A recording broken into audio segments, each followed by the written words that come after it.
居に行きたいときは社会科見学に行こうと家族を誘ってみます。親子連れでも友達とも楽しめる廃墟という学びの場。断られても1人から参加可能な炭鉱廃墟ツアー。こちらはゴーストタウンの表現の方が適切に思えます。長崎県池島、島民は100人弱。アイラはシンガポールから一人でこちらに行きました。75日間一人旅の33日目。このチャンネルでは順不動で有人島が紹介されます。台湾27日間一人旅だけは順番で投稿するかもしれません。島漫画を描くことが本業なのですいません。このマップは長崎空港から池島へ移動した場合の概要ルートです。バスを一度乗り換えて約2時間で港に着きます。最寄りの港が2つあり、時刻表も異なることに注意が必要です。アイラは長崎市を朝5時に出発。途中で別の友人と宇勢島に寄ってから池島へ向かいました。宇勢島は車じゃないとアクセスが良くないのと観光地じゃないので、この時に合わせていきました。炭鉱ツアーは参加日の3日前までに申し込みが必要でした。およそ400メートル先、右方向です。毎月下旬にツアー予定日が公開されます。アイラが行ったのは3月下旬。池島は建物以外で日陰になる場所がほとんどありません。暑さに弱い人は夏以外の参加がよろしいかもしれません。右方向です。続いて目的地は左側です。このツアーは11時集合で15時半解散でした。休憩は合計30分だけです。ひたすら歩ける人は参加してみてください。目的地は左側です。お疲れ様でした。10時頃港に到着。この時はまだ駐車場に余裕がありましたが、15分後はほぼ満車でした。10時半、河野浦港を出発。10時56分、池島着のフェリーに乗ります。片道は420円。フェリーは酔いませんでしたが、帰りの高速船は酔いました。ちなみに、帰りは15時47分の池島出発で、15時57分にここに戻ってきました。運賃は570円でした。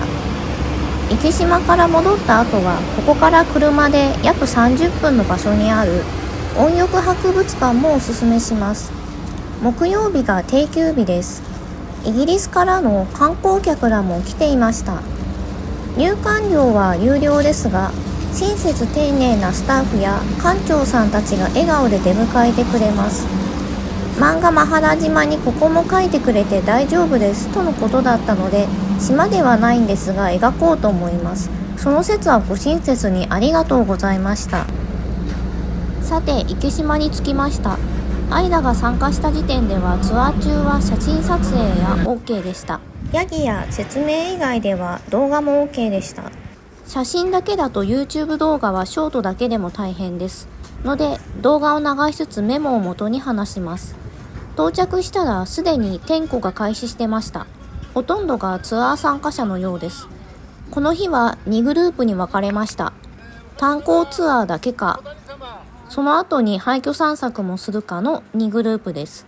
アイラは後者に参加。この後建物に入ってビデオ鑑賞と説明があります。建物に向かう間に池島の概要説明が開始します。この時点のガイドさんがこの後の炭鉱も担当です。彼はずっと喋り続けていましたが、質疑応答対応も可能でした。20分の食事休憩中にトイレも済ませます。炭鉱にはトイレがありません。荷物はここで置いてきます。貴重品預りはありません。部屋は鍵をかけてくれたと記憶しています。アイラはノートパソコンやタブレットをここに置いていきました。トロッコはグループごとに分かれて乗車。僕らは後者でした。池島は周囲約 4km。鹿児島とからの小宝島とほぼ同サイズですね。マハラ島の主人公の島ですね。鹿児島県民には想像しやすく、なんだか池島が身近に思えてきました。ガイドさんは元炭鉱労働者です。しかも1時間以上ずっと早口で話していました。早口ですよ。日本語がネイティブの人でも集中力がどれだけ持つのかというレベルの情報量でした。歴史の概要。海底240メートルで石炭の塊が発見され、1952年にこの炭鉱が開発されました。この年、世界ではサンフランシスコ平和条約が発効。人類初の水爆実験、朝鮮戦争。日本国内では東大ポポロ事件、十勝沖地震、炭鉱労働者たちのストライキもあったそうです。ストライキがよそで起きている中の開発開始とは逆風スタートですね。この頃日本では約850の炭鉱があったそうです。ライバル多い。この島の炭鉱の開発は三井松島産業の 100% 出資子会社松島炭鉱でした。大きなプロジェクトなので終了の時期も視野に入れて開発は進みました。予算や工数などを算出しプロジェクトはスタート。1959年に出炭開始。高度は約 96km。最盛期の1985年は153万トンを出炭。従業員数は関連企業も含め2400人ほど。主な買い主は九州電力でした。その後、海外との価格競争により値下げで苦しむことになる池島炭鉱。海外の額とは3倍の開きがありました。企業努力しなさいよと圧力が当然かかり、石炭工業審査会との協議が実施されました。結果、池島炭鉱は2006年まで存続。一方で、単価をこれまでの1万3000円から1万円以内に抑えるよう申し出を受けました。経営陣は炭鉱労働者の人員削減と給与カットでコストダウンを図りました。過酷な環境で働く労働者たちの給与は一般よりも高かったそうです。労働実態に見合っている給与なら適切だと思います。下手したら天に召されるような現場でした。2000年に構内で火災が発生し、池島炭鉱は約54億円の債務超過に陥ります。池島炭鉱は九州で最後の炭鉱でした。2001年11月29日に閉山。同日付で従業員は全員解雇となりました。その後、外国炭鉱技術者研修のための新会社が設立され、希望する従業員が再雇用となりました。港の近くにあったこの建物、研修生たちの宿舎としても利用されていますが、ほとんどが空き家だそうです。研修生はインドネシアとマレーシアとのことでしたが、2025年現在のことはわかりません。アイラはマレーシア人の親族がいます。池島炭鉱を知っているか聞いてみました。知らないと即答でした。シンガポールの IT 企業で勤務する人に聞いたのが間違いでした。この後、トイレ休憩の後、廃墟散策のため移動しました。車の乗車賃は別代金です。片道300円くらいだったかな。現金払いのみでした。廃墟散策はオプションのため、これ単体での申し込みができません。飲食店でメインメニューを注文した人にしか権利のないサイドメニューのようなものです。なので、廃墟重視の人でも、廃校はセット申し込み。午後のみのツアーですが、アイラのように11時には池島にいる必要があります。代金払って廃校散策だけ欠席して先に散策するのもありです。ウェブページには記載がありませんが、障害者認定を日本国で受けている人は半額です。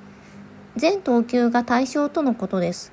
それウェブページに書いた方が利用者に親切だと思われ。この廃墟ツアーですが、ガイドと互いの姿が見えていれば離れて自由に撮影できました。アイラは漫画の風景を描くために撮影するのが主な目的だったので、ガイドの話をあまり聞いていません。建物の屋上に登った時ぐらいですが、撮影しているのでほぼメモは不可でした。なので、廃墟について知りたい人はこのツアーに参加してください。ガイドさんは池島に住んでいる男性です。気さくに質問に答えてくれます。アイラが行った時は池島小学校に生徒が在籍していました。その経歴かなりレアで羨ましいです。離島の学校出身ってかっこいいですよ。アイラは家庭の事情で留学は選択不可でした。人生やり直せるなら離島留学したいですね。そんな思いもあって他の島では教育委員会の許可を得て漫画取材させていただいてきました。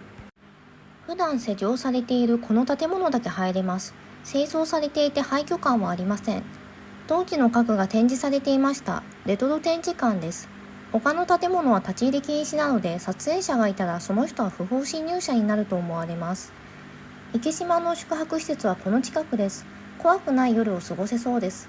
マラッカは昼なのに普通にホラーだよ。光よりも侵入者対策が重視されてました。ご視聴いただきありがとうございました。